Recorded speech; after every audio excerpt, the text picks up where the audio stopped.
Have you ever wondered why a narcissist keeps showing up after the relationship ends? Maybe they blocked you, then suddenly unblocked you. Maybe they disappeared for months, then sent a simple message saying, "How have you been?"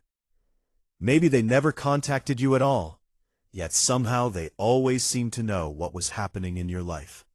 They viewed your stories, asked mutual friends about you, created fake accounts, or found subtle ways to remind you they still existed. Why? If they were the ones who discarded you, why can't they let you go? Was it love? Was it regret? Or was it something much deeper? Today, we're going to uncover why narcissists often continue watching their former partners long after the relationship has ended, and why understanding this behavior can help you finally stop taking it personally. Number 1. They miss control more than they miss you. One of the biggest misconceptions survivors have is believing that a narcissist returns because they suddenly realized your value. Sometimes that happens. More often, something else is happening. What they miss is not necessarily the relationship. They miss the control the relationship gave them. Healthy relationships are built on mutual trust. Narcissistic relationships are often built on emotional control. Control gave them predictability. Control gave them reassurance. Control allowed them to shape how another person felt, reacted, and behaved. So when you leave or stop responding, something important disappears. Their influence. That loss can feel deeply unsettling, not because they suddenly developed empathy, but because they lost access to someone they once believed they could control. Number 2. Why they keep watching your life. Many survivors are surprised to discover that narcissists often monitor their lives long after the relationship ends. They check social media, ask mutual friends questions, watch from fake accounts, or quietly gather information without speaking directly. Why? Because information is a form of control. If they know whether you're dating, whether you're struggling, whether you're happy, they still feel connected to your life. They want answers to questions like, do they still think about me? Have they replaced me? Would they respond if I came back? Sometimes they don't even intend to reconnect. They simply want reassurance that they still occupy space in your mind. Number 3. Your healing becomes their greatest threat. One of the hardest things for a narcissist to witness is your recovery. When the relationship ended, they may have expected you to remain broken, to keep chasing them, to keep hoping, to keep explaining. But healing changes everything. You stop reacting. You stop defending yourself. You stop trying to prove your worth. And suddenly, they lose the emotional influence they once had. Your peace becomes evidence that you no longer need their approval. That is why some narcissists become more active after they notice you're moving forward. Not because your healing hurt them, because your healing removed their power. Number 4. Hoovering isn't always love.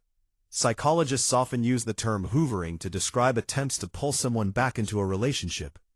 It can take many forms: a sudden apology, a birthday message, a crisis, a compliment, a promise to change.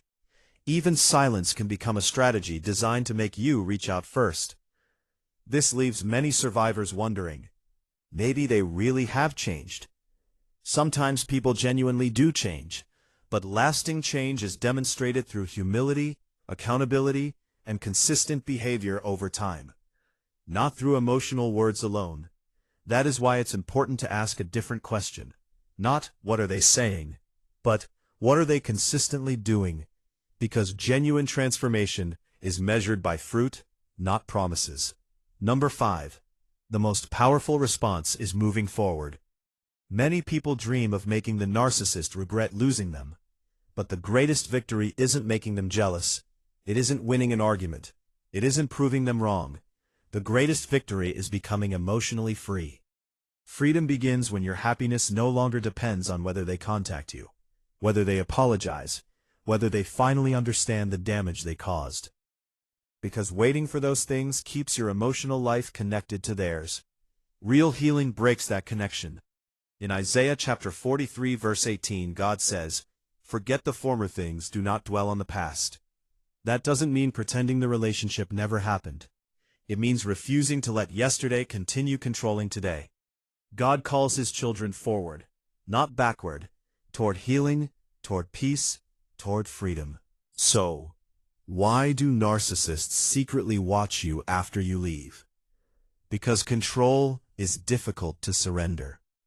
Because curiosity keeps them connected. Because your healing challenges the story they once believed. But none of those reasons should determine how you live your life. Your future was never meant to be built around someone else's inability to let go. It was meant to be built around God's purpose for your life.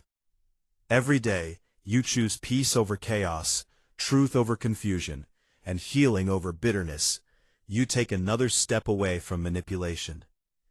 The narcissist may continue watching, but they no longer get to write your story. God does. Closing prayer. Lord, help us release every unhealthy attachment to the past. Give us wisdom to recognize manipulation, courage to maintain healthy boundaries, and peace that comes from knowing our identity is found in you alone. Lead us into freedom and restore everything that emotional abuse tried to steal. Amen. If this message encouraged you, please like this video, share it with someone who needs hope, and subscribe to Bible Lesson for more biblical wisdom, emotional healing, and spiritual growth. God is with you, always.